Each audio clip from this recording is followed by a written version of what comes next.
Morning bats കളിച്ചിരിക്കുന്ന ഒന്നാമത് morning champions ടൂർണമെന്റിന്റെ final മത്സരം ഏതാനും നിമിഷങ്ങൾ കൂടി ഈ ഗ്രൗണ്ടിൽ സജ്ജമാക്കുകയാണ്. വളാഞ്ചേരിയിലെ പ്രമുഖ താരങ്ങളൊക്കെ അണിനിരക്കുന്ന വലിയ ഫൈനൽ മത്സരം തന്നെയാണ് നടക്കാൻ പോകുന്നത്. രണ്ട് ടീമിലും അഖിലേന്ത്യാ പ്ലേയേഴ്സും ഐ ലീഗ് പ്ലേയേഴ്സും ഒക്കെ കളിക്കുന്നുണ്ട് കേട്ടോ. ഇതേ മത്സരം സ്റ്റാർട്ട് ചെയ്യാൻ പോവാണ്. രണ്ട് ടീമുകളും ഗ്രൗണ്ടിൽ അണിനിരന്നിട്ടുണ്ട്. കളിക്കാരെ പരിചയപ്പെടുന്ന ചടങ്ങാണ് ഇപ്പോൾ നടന്നുകൊണ്ടിരിക്കുന്നത്. ഒരു ലോങ് റേഞ്ച് കിക്കോട് കൂടി നമ്മൾ മത്സരം സ്റ്റാർട്ട് ചെയ്തിട്ടുണ്ട് കേട്ടോ. മത്സരം തുടങ്ങിയപ്പോൾ തന്നെ ഫൈനലിന്റെ വീറും വാശി നമുക്ക് ഗ്രൗണ്ടിൽ കാണാണ്ട്.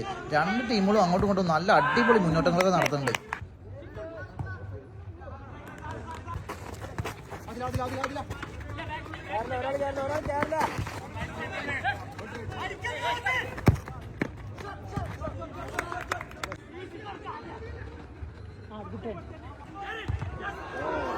ആദ്യ പകുതി പിന്നിട്ടപ്പോൾ ഇരു ടീമുകളും സമനില പാലിച്ചിരിക്കുന്നു.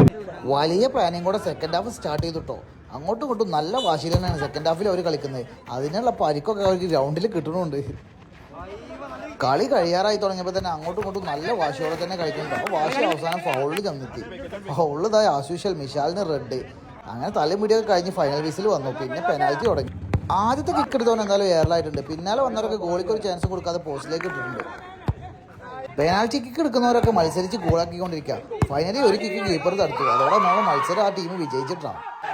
പിന്നെ നമ്മൾ സമ്മാനദാന ചടങ്ങുകൾ കടന്നു. ഇൻഡിവിജ്വൽ അവാർഡ്സാണ് ആദ്യം കൊടുത്തത്. സ്റ്റോപ്പർ ബാക്കും കീപ്പറും ബെസ്റ്റ് പ്ലെയറും ടോപ്പ് സ്കോറും അങ്ങനെ എല്ലാ ഇൻഡിവിജ്വൽ അവാർഡ്സും നമ്മൾ ഓരോരുത്തർക്കായി കൊടുത്തു തുടങ്ങി. ഫൈനലി നമ്മൾ റണ്ണേഴ്സ് ട്രോഫി കൊടുത്തു. അത് കഴിഞ്ഞ് നമ്മൾ ഗോൾഡ് മെഡൽ കൊടുത്തത് നമ്മൾ ചാമ്പ്യന്മാർ ട്രോഫി ഏറ്റുവാങ്ങി. ഈ മത്സരത്തിന്